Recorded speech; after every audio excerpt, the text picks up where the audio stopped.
2022 was set to be a global bounce-back year. After 2 years, which will be remembered as the lockdown years, with borders opening, trade booming worldwide, and a new appreciation for the importance of human connections and inner peace. But as recent history shows... Okay, let's do that again. We try again. Okay. All right, stand by. And action. 2022 taught us many important lessons. Here are 5.5 operational habits every startup founder needs to integrate as the new year approaches. Since the beginning of the year, we've seen tech ecosystems suffer significant losses. Earlier, there was a premium being paid for growth. Right now, I would say there's equal premium being paid not only for growth, but in terms of the unit economics of your business.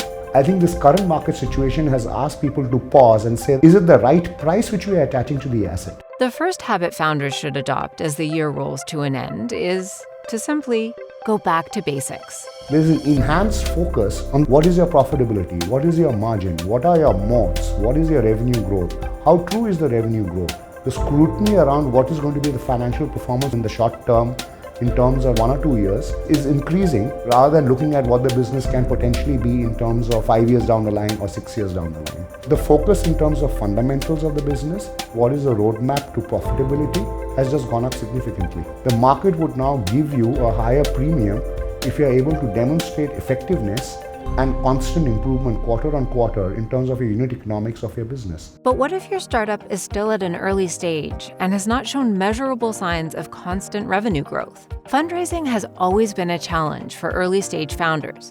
With recent global instability, is there a proven way to attract investors early on in your startup's life cycle? Irrespective of where you are, I think this is an opportunity to make sure that your plumbing is fixed. A lot of people are going to be thinking about, is your accounting right? Is your revenue recognition right? Are your systems okay? Your controls okay? This is a good time to actually go back and brush that off and make sure that you're robust. If you can't create the cash flow, at least a clearer pathway to profitability. That's one game which has really changed. This idea of money coming to fund people for 10, 15 years without any line of sight to profitable business, that's going to be much harder to fund going forward than it has been. Either you create revenues or at least you get much sharper to be able to define a pathway to profitability in a reasonable time frame that a typical investor is willing to be able to accept. I would always say increase the level of attention which you pay in terms of how efficiently and effectively you run your business. And the other message which I keep telling all my founders is cash is king, which means that you should always be out in the market talking to potential investors, talking about the great opportunity which exists, the great teams which you have, and constantly looking at raising funds. That said, lower valuations could mean resetting growth projections, slower product development options, and hindered financial capabilities within the business. So how can founders get a grasp of their startup's financial situation and adjust to the current reality? Having an overview of how much cash you have currently, what you're going to earn and what you're going to spend is very important. In fact, it's so important, it's probably the most important thing to keep your business alive. Financial projections might not be the most exciting topic, but especially in today's climate, purposefully managing your business's finances could be the difference between achieving your vision as a founder or going bust. Running out of cash when you're not able to raise cash by loan or by equity might mean the end of a good business. And on a day-to-day operations level, it gives you an overview of managing your working capital, sort of deciding on your payment terms, managing costs, making sure you're not spending on stuff that don't need. Could be rental workspace. In this current environment, you don't really need that much space. So maybe looking at your lease terms to ensure that you could sublease extra space or you could sort of cut down on your space. So I think that information is very important for that. It's important to have a short projection, which is more accurate, probably more detailed, maybe 6 months. Just having a long-term cash projection may not be useful in management decision making. It's much better to view something at least on a 6-monthly basis. It's easier to make decisions based on that. Financial projections are only one piece of the puzzle when considering the full array of possibilities a well-looked-after financial operations workflow can offer a startup. One example is understanding the type of costs your business has. The most important thing in cost management is to understand the nature of your cost.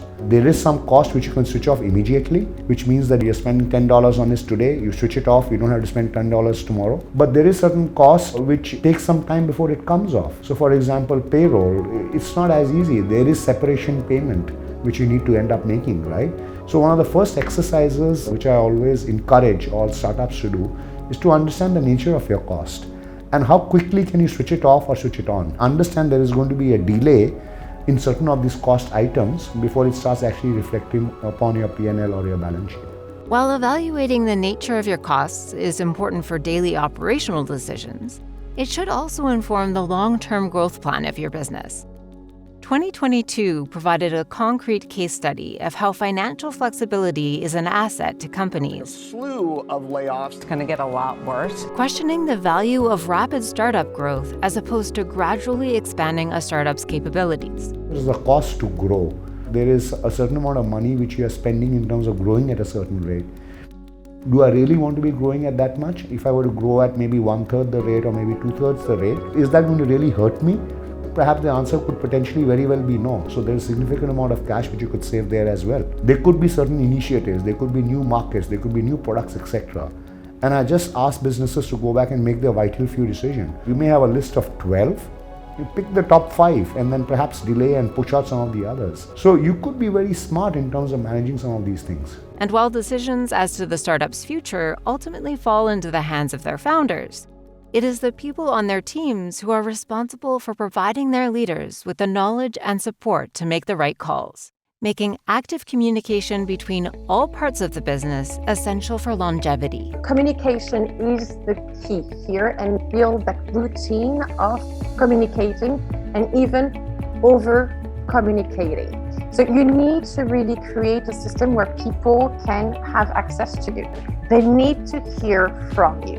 It's not about doing an update of the whole department of the organization. That's boring. However, it could be a way just to come in front of the organization to make 1 or 2 announcements.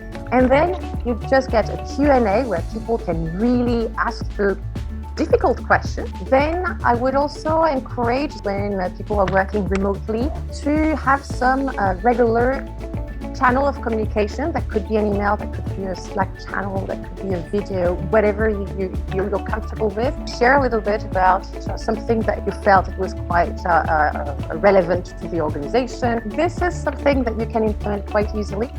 Finally, a growing concern within startups is the workload and stress within companies, leading to burnouts. And while we can only speculate what the new year will bring with it, one thing we know is that a startup's success in the long term reflects the vitality of the people who make it. For the final habit, we ask founders to put self-care high on the list as part of their business's culture.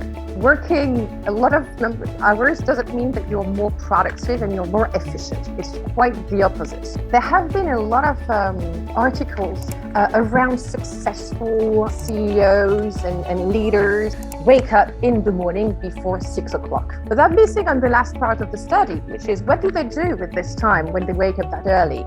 They actually wake up that early in order to have 3 hours before starting working. And during those 3 hours, what do? They take time for themselves. How do you work on less burnout in your organization?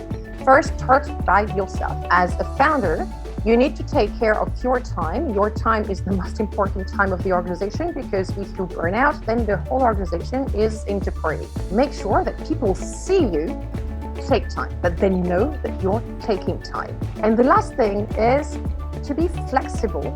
If you hire the right people with the right skills, you need to trust them that they know what they're doing and that they're going to do what needs to be done to get work done.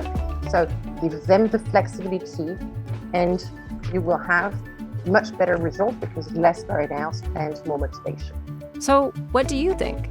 Make sure to leave a comment and tell us. What are the habits you've had to adopt in 2022 looking into the future?